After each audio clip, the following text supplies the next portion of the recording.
What Lies Below, written and read by Renée Beaudoin. She stands at the pier's end, watching the waves roil below her. The water throws itself around the rigid poles, trying to stay aloft, trying to hold on to some shred of land before getting drawn back out to open sea. The wooden planks snag at her bare soles as she totters back and forth on the balls of her feet, eyeing the distance between her wriggling toes and the surface of the water. How high up is she? 25 feet? 35? How high does the drop have to be before she plummets and smacks against the water and doesn't resurface? 40? 50? More? She's never been good at judging distances. The flat leaves of the northern white cedars brushed against her chubby pink cheeks as she scaled the thin branches, hoisting herself as far into the frigid air as she dared to go. The softness of the leaves always surprised her. The wild leaves soothed and tickled. Birds flitted and hid in the shadowy boughs as the large pinkish land mammal fumbled for a handhold and lumbered into their world. She didn't belong in his bedroom. She didn't plan on winding up there. They had been hanging out, watching movies, when their lips somehow locked with each other. She didn't really mind. He was attractive and kind, so she let him kiss her. She let his fingers wander, let them brush against her in places she barely knew she had, squirming at the unfamiliarity but letting him continue.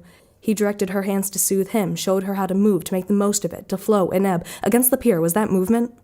She squints and sees nothing but the dark water throbbing below, trying to hoist itself up into the air, onto the land, away from the currents trying to drag it away, to make it come, one branch at a time, keep climbing.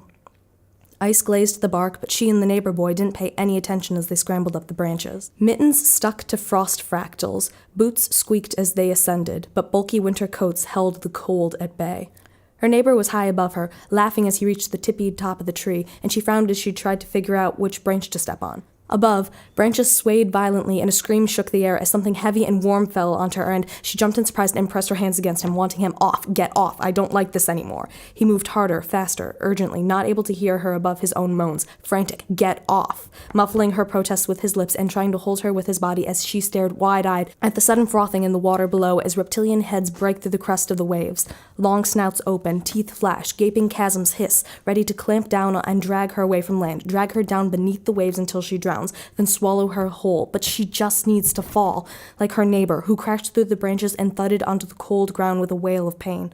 He lay still, crying for anyone to help him, to lift him up and take him someplace safe.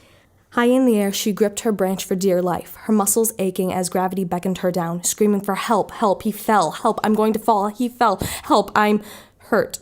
But nothing can be done now. He turned on the TV and sat on the couch as she gathered her clothes and left. She kept her head down as she hurried back to her apartment. She leaned over the edge of her balcony, gasping for air but getting dizzy and backing away because she doesn't like heights, since she can only be hurt when she falls.